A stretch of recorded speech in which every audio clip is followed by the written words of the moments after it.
Halo pemirsa, beli roti di Purwodadi kembali bersama Edi Selalu di Hati. Hari ini saya akan belajar berkaitan dengan integritas. Kita akan terhubung dengan Bapak Erik Hilmi di Jakarta.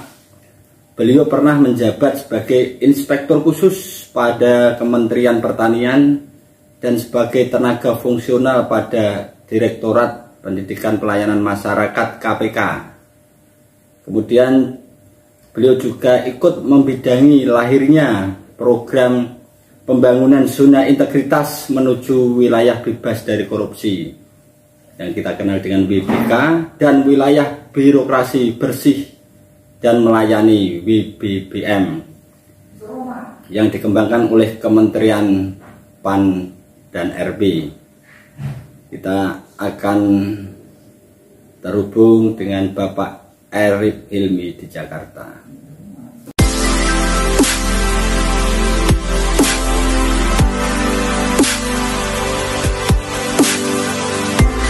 Masih bersama Edi Selalu di Hati. Edi Selalu di Hati.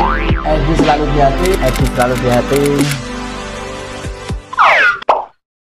Oke pemirsa, kita sudah terhubung dengan Bapak Erik Hilmi di Jakarta.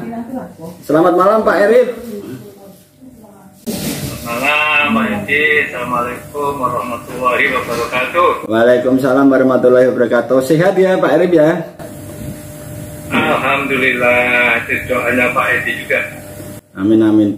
Pak Erik, jenengan kan senior saya banyak belajar dari diskusi, kemudian dari artikel-artikel Pak Erik. Ini Pak Erik berkaitan dengan integritas. Saya kan pernah membaca juga bahwa integritas senjata melawan korupsi. Itu artikel itu Pak Erik. Fenomena sekarang ini kan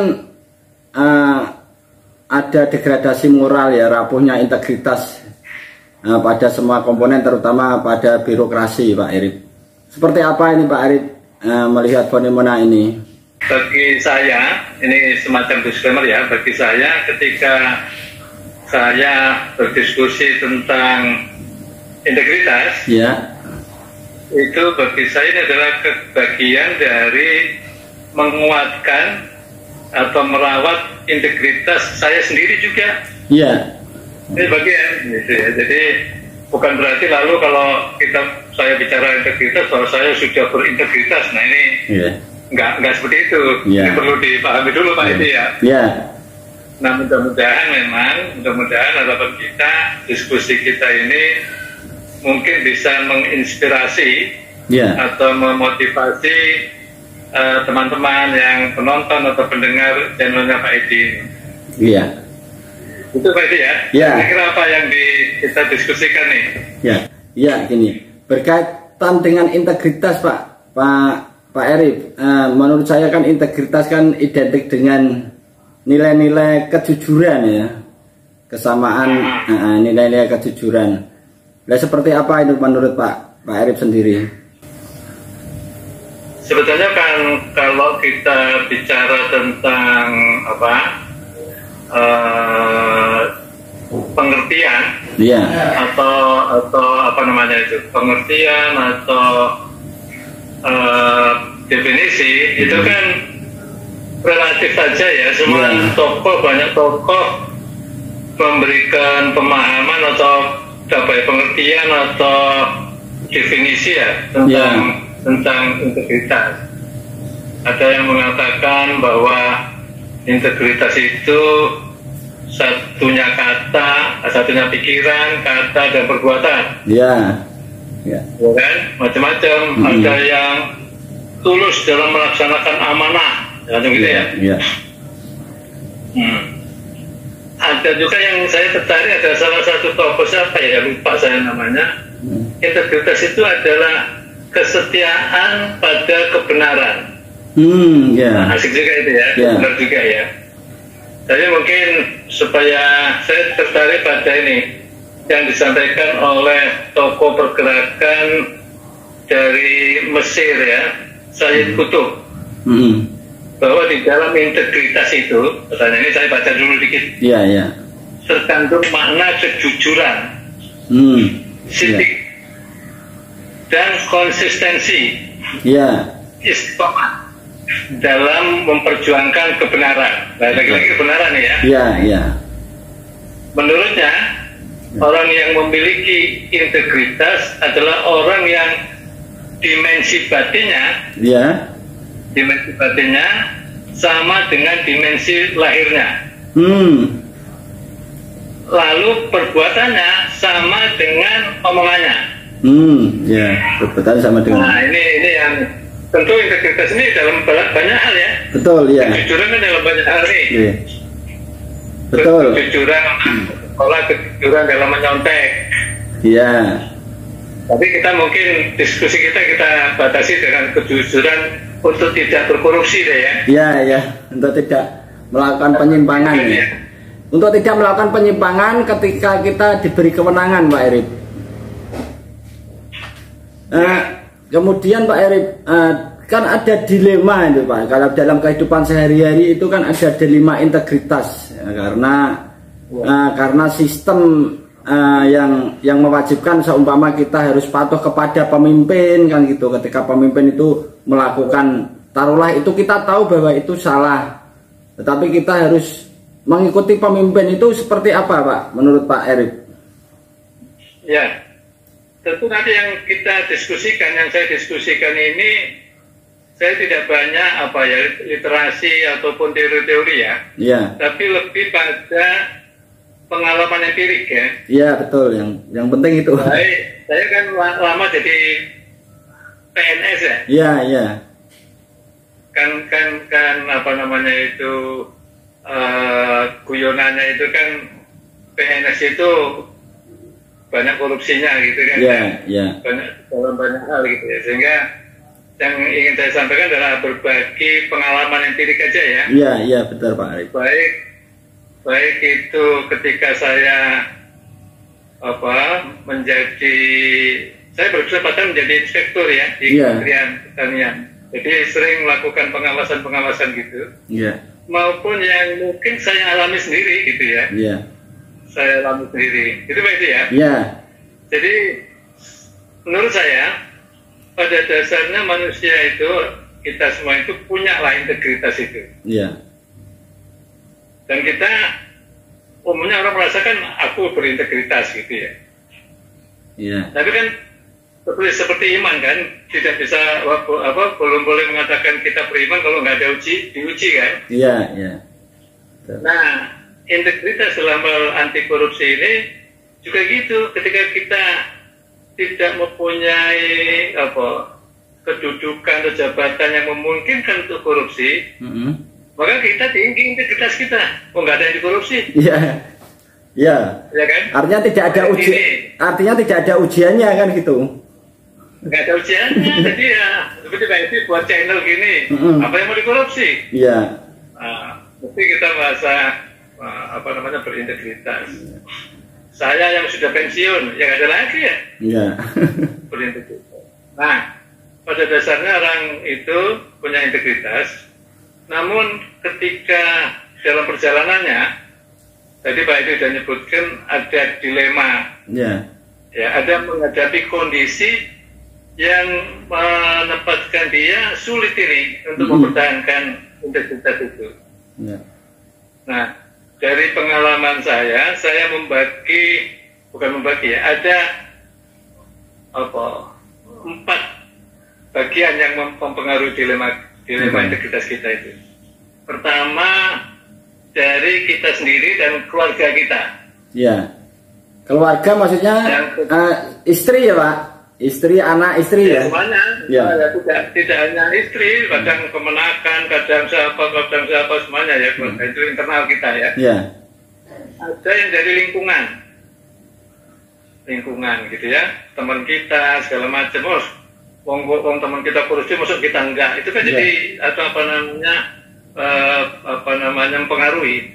Yang paling mudah contoh untuk lingkungan teman-teman sekitar kita itu ketika kita bekerja dalam satu tim. Ya. Ya, satu tim. Terus kemudian ini saya mau contoh konkret aja ya. Ya. Tim pemeriksa.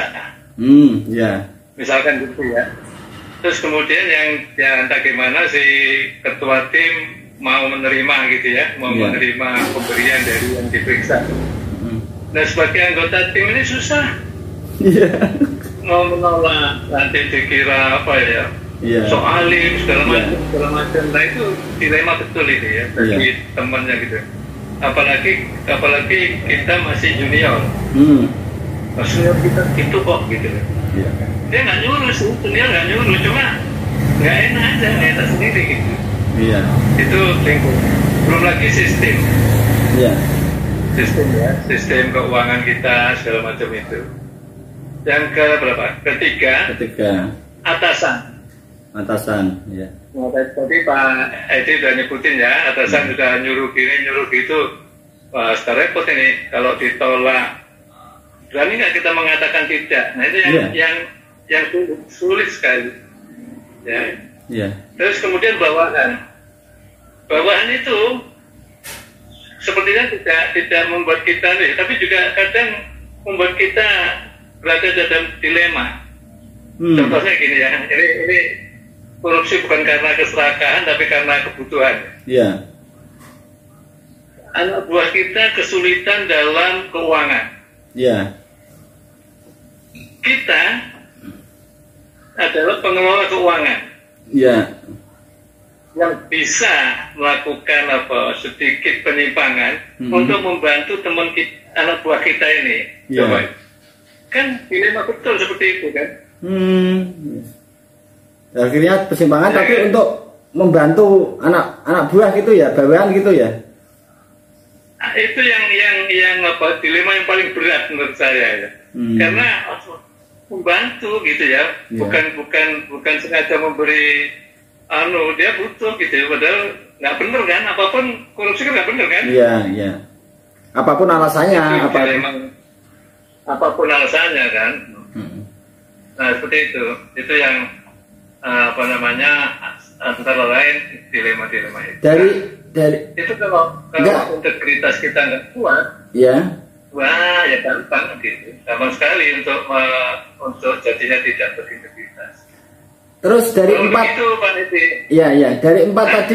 dari empat tadi yang disebutkan kan dijelaskan juga, diuraikan dari lingkungan, kemudian atasan, bawahan, yang keluarga tadi Pak Erik, dari lingkungan keluarga itu. Itu kebutuhan juga sama, hampir sama dengan bawahan tadi. Gaya hidup mungkin kita jujur, kita pengen integritas, tetapi istri nuntut kebutuhan istri yang minta gelang, minta itu, akhirnya kita gitu ya mungkin. Antara lain ya, tadi nggak semua istri loh ya. Ya nggak, maksudnya keluarga ya, kebutuhan anak, akhirnya kita untuk memaksa untuk menggadekan integritas gitu loh. Nanti Pak Edi didengerin istrinya marah-marah itu. Ya, enggak, karena istri saya Pak mendukung untuk melakukan kejujuran, wae rezeki seadanya, yang penting barokah. Ya, antara seperti itu. Kemudian juga yang dari internal kita jaga gengsi. Wah, sesama pangkatnya kok dia begitu, kok aku enggak ya. Itu dilema itu Pak Edi gitu. Ya, antara lain seperti itu deh ya. Banyaklah contoh-contoh semacamnya. Itu dilema itu yang menyebabkan yang kita tadinya menganggap kita berintegritas, ketika dihadapkan pada kondisi seperti itu, nah itu ujiannya. Terus solusi terbaik Pak ketika dihadapan seperti itu, apakah seperti apalah maksudnya? Karena memang dilema itu susah untuk mencari solusi kan, rata-rata tetap kalau ibarat wong Jawa, ngono ya ngono ning aja ngono kan, gitu ya gitu ning ya jangan seperti itu kan gitu. Nah ini yang sebenarnya memang menjadi pemikiran kita, gimana sih supaya dilema itu bisa kita atasi dengan baik gitu ya. Diatasi dengan baik tentu kita bisa bukan lalu mengurangi integritas kita, tapi kita tetap bisa melaksanakan. Nah ini menurut saya lagi-lagi kita harus membangun dan merawat integritas kita ini gitu. Membangun dan merawat bagaimana membangunnya, bagaimana membangun dan merawatnya ini. Ini kalau contoh konkret diskusi seperti saya sampaikan, diskusi saya ini bagi saya merawat integritas saya nih. Iya, merawat. Iya. Intinya berarti kan menciptakan komunitas integritas. Intinya kumpul-kumpul dengan orang yang satu frekuensi ya Pak, mungkin Pak. Tapi sebenarnya gini, pertama untuk berintegritas itu kita sebetulnya punya modal. Ya. Ada modal kecerdasan kita.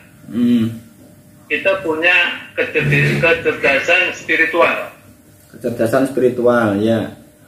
Kita punya itu ya. Apa sih ini? Ini kalau saya mengartikan secara gampang, bagaimana kita mensyukuri nikmat.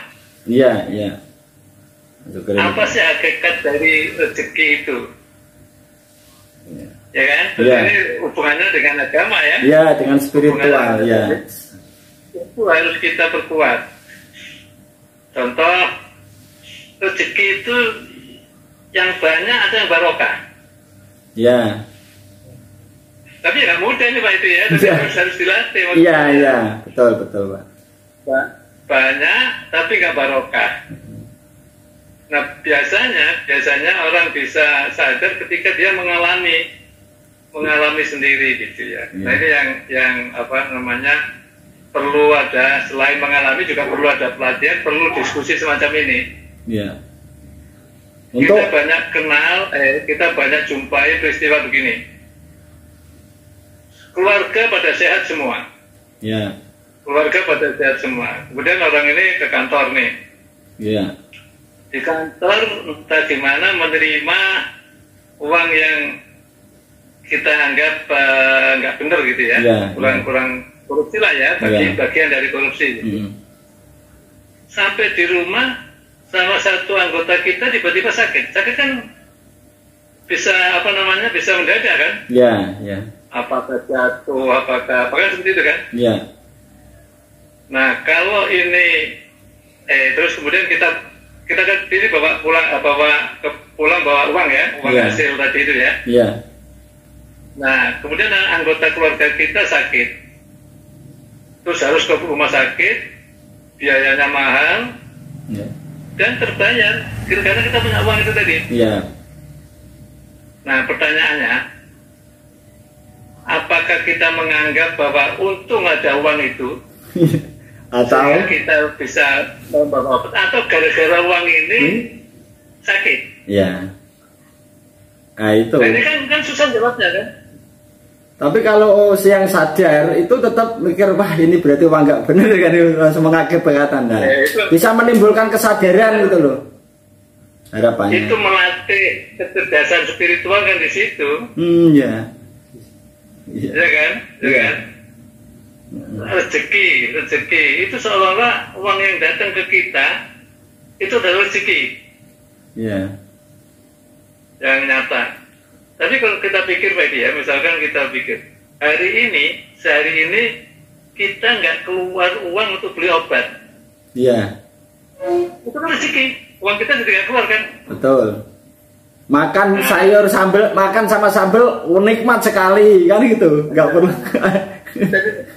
Ini harus dilatih. Iya. Dilatih. Kemudian kecerdasan yang berikutnya, kecerdasan emosional. Secara mudah saja, kalau secara mudah saya mengartikan begini, kita antara ingin dan butuh. Iya. Itu kan beda-beda tipis kan? Iya. Ya kan? Ingin dan butuh. Saya butuhnya kendaraan. Ya.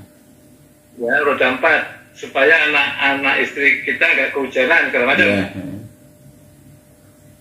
Kita punya uang cukup untuk beli kendaraan yang termurah. Ya. Yeah. Tapi keinginan kita kan kepingin, sekalian deh, sekalian supaya lebih enak. Ini bagi bagi yang punya kesempatan untuk tadi ya pengelola keuangan gitu, itu tergoda ini, udahlah pinjam dulu lah gitu kan. Untuk taruhlah sekarang kalau boleh saya nyebut merek misalkan ya, kayak CC-nya 1000, CC aja deh, jangan merek nanti dikira iklan juga. Cukup CC 1000, tapi kita udahlah sekalian yang 1300, 1500 supaya bisa Jakarta Surabaya lebih nyaman. Iya. Ya, nah kita kekurangan uangnya bisa pinjam dulu deh, uang saya pengelola keuangan. Nah ini ya kalau bisa mengembalikan, kalau nggak bisa, iya. Ya semacam itu. Itu saya mengartikan dengan mudah kecerdasan emosional. Iya. Ya, terus kecerdasan intelektual. Nah kita harus pandai berpikir, terampil berpikir. Kalau saya curang sekian rupiah, kemudian nanti ketangkep, ketahuan betapa malunya, luar biasa. Nggak imbang deh, nggak imbang sama yang saya curang, hasil kecurangan saya itu nggak imbang. Kita harus terampil berpikir macam itu. Gitu. Terus yang keempat, kita punya kecerdasan adversity, kecerdasan dalam mengatasi kesulitan. Ini jarang juga Pak Edi, jarang juga. Ketika kita dihadapkan pada kesulitan, kemudian kita juga punya kesempatan untuk melakukan korupsi, nah itu luar biasa itu. Hampir pasti ya, hampir pasti diambil itu kesempatan itu ya, karena lagi sulit gitu loh. Nah, dari kecerdasan inilah model itu harus kita biasakan gitu, kelola terus gitu ya. Caranya yaitu tadi pendidikan, pelatihan, pembiasaan, dibiasakan ya. Kemudian ada keteladanan. Keteladanan itu ada orang yang menjadi tokoh panutan kita gitu. Tokoh panutan kita itu kan ya, dia seperti itu, mosok kita nggak gitu ya, semacam itu. Ini dalam banyak hal. Ya cerita sedikit ya. Ada teman saya, ini bukan dalam hal korupsi ya, dalam hal mensyukuri kesehatan. Teman saya sakit, kakinya diamputasi. Saya sakit hanya pilek-pilek saja atau sariawan, mengeluhnya bukan main. Coba dibandingkan dengan si teman saya tadi. Nah begitu juga keteladanan kita gitu ya, pada tokoh misalkan siapa, Bung Hatta, ya kan? Kita harus banyak membaca biografi dari tokoh-tokoh jujur itu. Nah, aksinya tadi Pak Edi sudah itu ya.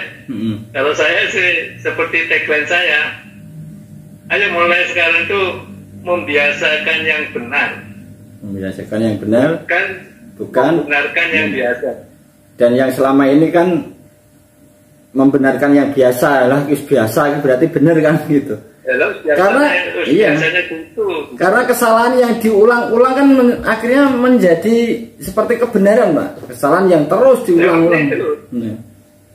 Ya, ayo kita ubah gitu ya. Nah ini kebiasaan harus kita inventarisir, mana sih yang benar, mana yang nggak benar, dan nanti kita coba ikuti. Itu dari pengalaman lah, itu ternyata juga kok bisa. Yang kedua, mulai dari yang kecil-kecil aja deh. Kecil-kecil. Nah yang ketiga, ada komunitas tadi itu. Mari kita bergaul bersama orang tadi, dibilang frekuensinya sama, segala macam itu ya. Nah dari 3 aksi ini tentu ada aksi-aksi yang lain ya. Tapi yang bagi saya mencoba 3 tadi itu, membiasakan yang benar, kemudian dari yang kecil, kemudian membentuk komunitas gitu ya. Kalau enggak ya itu tadi dilemanya semakin berat, godaannya semakin berat, bangunan integritas kita bisa tergerus itu. Tergerus ya ambrol juga lama-lama. Kira-kira gitu Pak Erip. Siap Pak Erip. Kemudian Pak Erip, berkaitan dengan korupsi kan masih belum ada pengurangan lah. Masih korupsi masih belum berkurang secara signifikan. Kemudian juga di dalam birokrasi kita kan masih budaya-budaya tempo dulu kan masih tetap lah. Itu menurut Pak Arif sendiri untuk menangkal atau mencegah secara ya taruhlah secara idealis atau yang bisa dilakukan ini seperti apa Pak Arif? Ya memang banyak hal ya. Pada intinya korupsi itu bisa dicegah dari dua hal kan, integritas yang kokoh dan sistem yang tidak memberi peluang. Sistem. Nah diskusinya, perdebatannya adalah mana dulu nih, sistem atau manusianya ini, kan gitu kan? Orang memberi contoh gini, Singapura. Kalau kita datang ke sana, walaupun integritas kita kurang, taruhlah gitu ya. Begitu ke Singapura, kita betul-betul nggak mau meludah, nggak mau membuang sampah, karena sistemnya sudah seperti itu. Nah, sehingga yang penting sistem, gitu ya.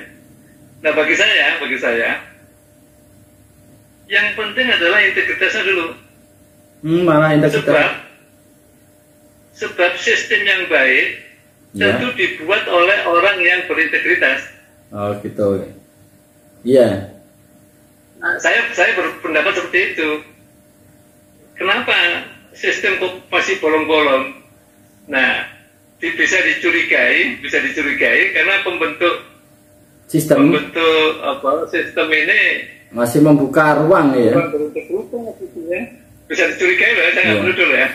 Pak, bisa dicurigai gitu ya, diduga gitu ya. Atau diduga. Lalu sekarang kita apa sih sebetulnya motif ya? Kadang orang berpikir motifnya apa sih gitu ya? Macam-macam kan korupsi itu. Nah dari inventarisasi saya atau hampir apa boleh dikatakan kesimpulan saya gitu ya, itu karena keserakahan.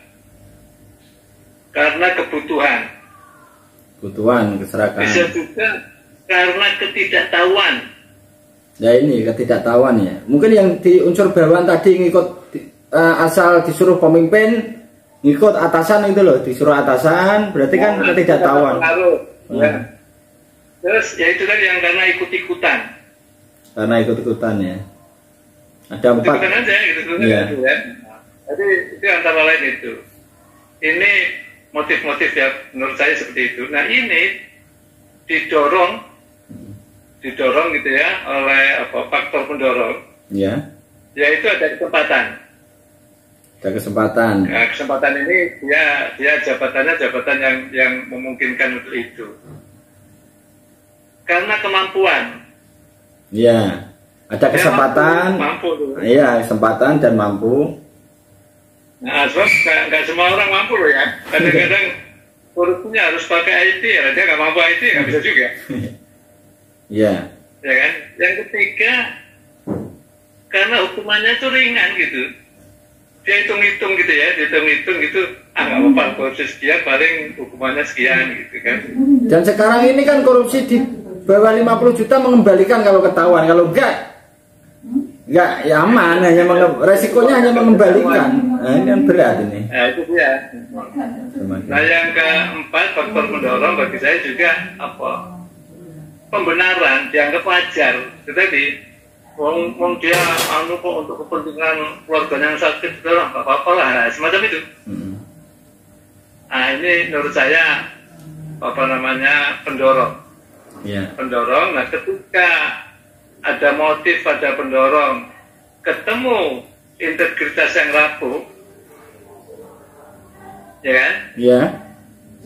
Dia mau lanjut mau melakukan tindakan korupsi, ketemu sistem yang kuat. Mental, jadi nggak jadi korupsi. Tapi kalau sistemnya juga jebol, longgar, jadilah dia target itu jadi kena korupsi. Berarti yang paling aman ya tetap integritas, kemudian sistemnya kuat ya, paling aman itu ya. Cuma seandainya tanpa integritas pun, ketika sistemnya kuat ya nggak bisa masuk kan gitu. Iya. Iya. Tapi kan Tadi sistemnya yang buat. Iya. Yang nyusun sistem ini loh. Iya. Tapi kalau sistemnya nggak kuat, integritasnya kuat, ya aman juga. Nggak aman. Ya. Tapi harus dua-duanya itulah ya gitu. Ya. Pak Erip, ini ya ini kan sudah lumayan ini. Nanti kapan kita sambung lagi berkaitan dengan wilayah bebas korupsi yang dimana kayaknya lesu juga. Dulu waktu awal-awal digaungkan itu kan banyak banner atau baliho di kantor-kantor, sekarang sudah hilang. Itu seperti apa gagasan, karena Pak Erip juga ikut penggagas dalam mewujudkan wilayah bebas korupsi itu ya. Ya, itu nanti. Nah, sekarang memang kelihatan hanya tinggal tulisan saja di kantor-kantor. Masih mending di sini udah nggak ada tulisannya. Wah, nggak ada tulisannya. Iya. Nanti sebenarnya kalau apa namanya yang menjadi yang merawat itu kan Kemenpan ya. Ya, Kemenpan. Nanti kalau berkesempatan kontak sama teman-teman Kemenpan, ya. Itu gimana nih kok tinggal tulisan aja udah nggak ada gitu ya, gitu. Ya itulah, itu berarti mungkin pengelolanya juga terkena dilema integritas juga. Iya. Oke. Itu berarti ya? Ya, nanti kapan-kapan kita sambung lagi Pak Erip. Terima kasih waktunya. Sehat selalu. Ya, sama-sama. Saya juga senang ya, sehat mudah-mudahan. Oke, siap. Makasih. Assalamualaikum. Waalaikumsalam. Pemirsa, terima kasih. Tetap pantau terus channel Edi Selalu di Hati. Dadah.